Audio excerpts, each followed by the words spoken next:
Le procédé qu'on appelle la gravure est apparu en Chine il y a 1800 ans. Graver, c'est à l'époque creuser la matière pour laisser en relief les caractères que l'on enduit ensuite d'encre pour l'impression.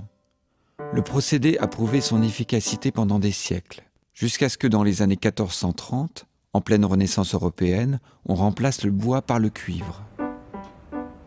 Il s'agit alors de creuser la matière selon le dessin voulu et de faire glisser l'encre dans les creux pour l'impression. On appelle ce procédé la taille douce. Ce procédé continue d'être utilisé industriellement sous le nom d'héliogravure. Traditionnellement, le graveur utilise un stylet ou un burin. Le stylet permet de strier légèrement le cuivre, tandis que le burin permet de creuser plus profondément la plaque.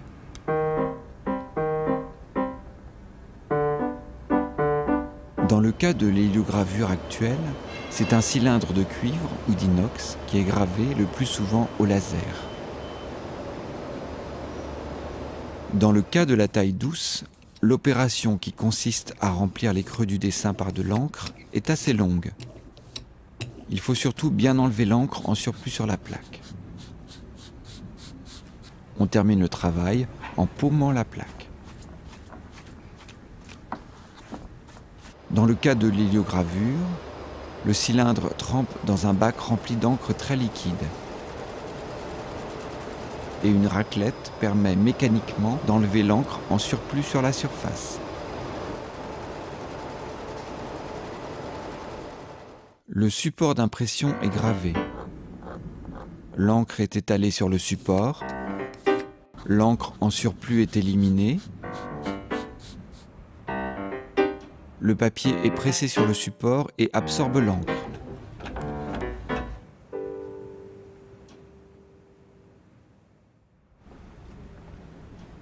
L'âge d'or de la taille douce, c'est le XVIIIe siècle.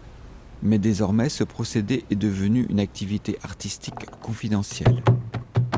C'est toute l'expérience et le savoir-faire du tireur qui permet d'obtenir une bonne estampe. La plaque gravée a été ancrée et paumée. La plaque est déposée sur la presse à 2 cylindres, entre lesquels la plaque ancrée, recouverte du papier, est pressée.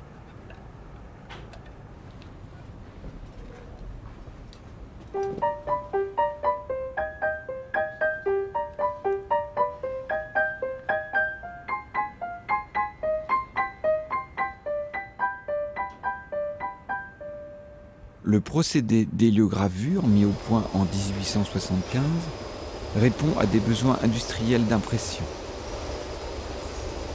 L'imprimerie, véritable usine, associe gigantisme, rapidité, quantité et très grande précision. Ce procédé est destiné au grand tirage pour la presse, mais également, par exemple, aux étiquettes imprimées sur film transparent. 600 ans séparent l'imprimeur qui appuie sur la roue de la presse à cylindre de l'ouvrier spécialisé en héliogravure, qui pilote par ordinateur jusqu'à 8 couleurs imprimées simultanément.